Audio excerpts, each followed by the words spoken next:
This is actually my third attempt at a video today. Life just keeps happening around me as it does. Meow meow. And I really want to be as present as I can with you for this conversation. A couple of things have happened today that made me stop and think and wonder what I wanted to do next.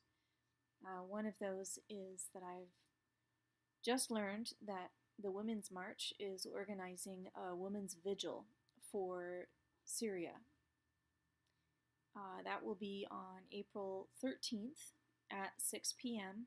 Find one that's happening near you or organize one so that it does happen.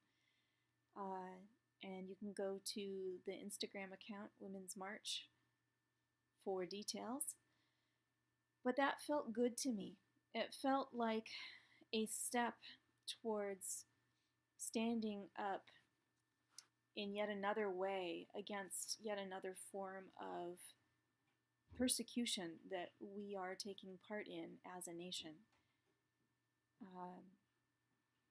Another thing that's going on today, or that I found out about yesterday, that I'm still celebrating today, is that every once in a while a friend of mine contacts me and the two of us get together and go do a house clearing for someone. And I love those times. I love giving that support and providing that information to a person about a property or a location or just a space that I've never been to before, but they each have a soul, they each have a personality,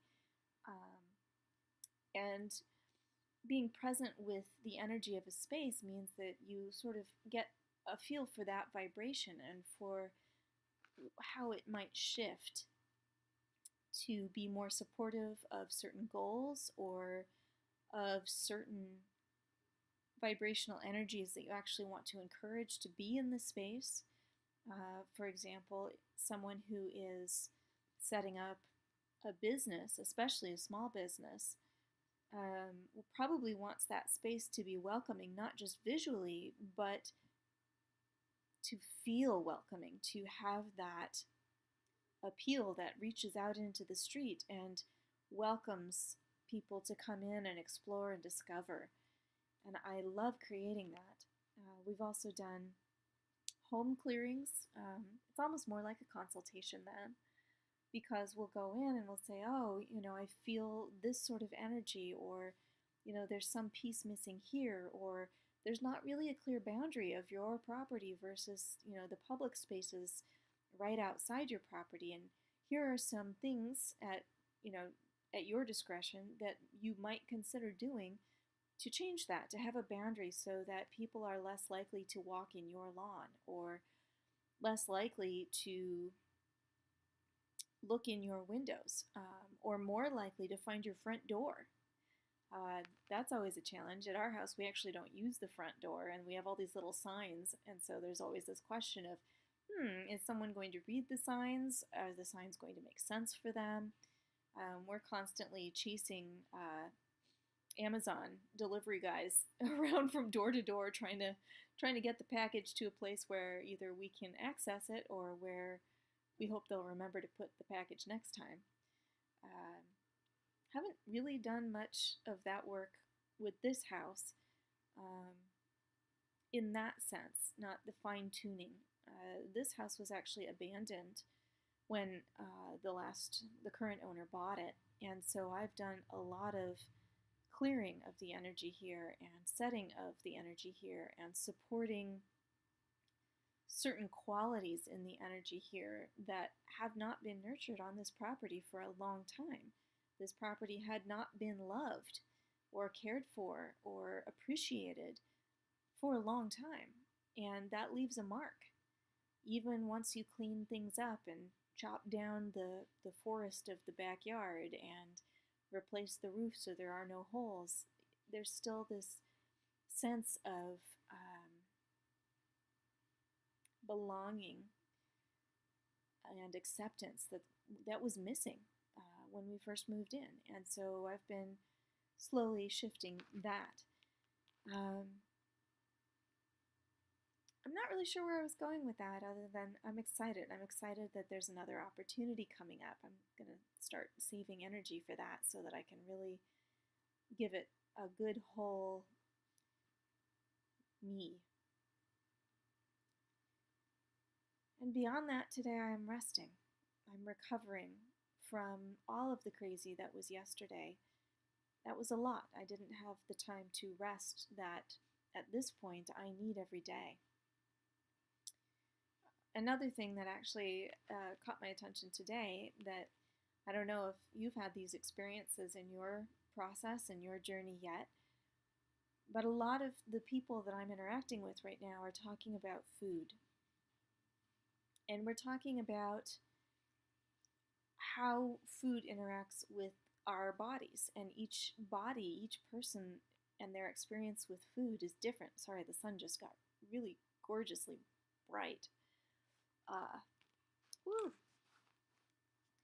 But that experience with food, somebody, again, on Instagram, one of my important communities these days is Instagram, was talking about how you can't force somebody to have a healthy diet, but just how pivotal a healthy diet is to basic health, and especially if you're dealing with a chronic illness. And I certainly have found that to be true.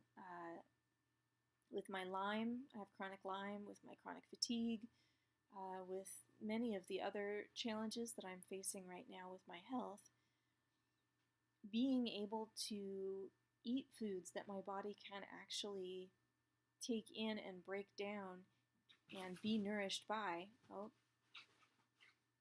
crazy cats. Oh, the elephants. We call them elephants because they race back and forth with the heaviest footsteps they can manage, and I don't even sound that loud on the floors. Anyway, these situations, so many of the people that I interact with about chronic illness and health, the first thing we eliminate is gluten, and the second thing is sugar. And I hear that a lot from almost everybody. And today I ran into somebody who one of the few foods they actually still have in their diet is gluten. And we got to talking because I was just fascinated. I really caught myself jumping to judgment that they must just not understand how gluten affects their body. If they have all of these other food sensitivities going on and chronic health challenges going on, they must be gluten sensitive somehow. But it turns out that they're really on top of this. They've really been working to understand what is healthy for them and for their health challenges, and their health challenges are different from mine. This person is dealing with some illnesses that really make my go-to foods inappropriate for them. And I'm really glad that I started by asking questions instead of jumping to judgment. It's actually a goal of mine to do more of that, because I've had so many life experiences in such a short time. I tend to think that I already know what's going on. I already understand. And that's just not really the case, because it's not my story that's going on. It's somebody else's story. And so my first job is to be a good listener. And to be a good listener doesn't just mean that they talk at me and I don't say anything. It means that I engage with the story. I ask respectful questions. I apply what would that be like for me, or what if this was me? And I really hold compassion and respect for the sharing of that story, or for the choice not to share. Certainly they don't owe me any explanation for why gluten is still in their diet when I can't have it in mine. And including that space for new learning and for really valuing each person's truth and each person's story, I think it makes me a better person. And I know that it's giving me opportunities to learn and to grow as a person every day. So every time that I stop, and instead of saying, "Oh, you really just stop eating gluten. You've got this wrong. You just don't get it yet." No, that really was not the case. And I'm glad. I'm glad to learn that sometimes gluten is a benefit. Certainly, the people in my household were sort of a mix of things. I'm really the only person who does not eat gluten. And what that really means is that I get a whole pizza to myself, once a month or so, which I don't mind that at all. Gluten-free pizza. So I invite you to start respectfully, carefully, kindly to yourself as well as to the person that you are listening to, asking questions. I invite you to recognize that none of us knows everything, and that there's always more to a person's story than what we understand so far, even if we know that person very well. And I also encourage you to stand up for basic human rights, to recognize how horrific the story of Syria is and has been, and that it's getting worse, and that there's the opportunity for us to get involved to change that story.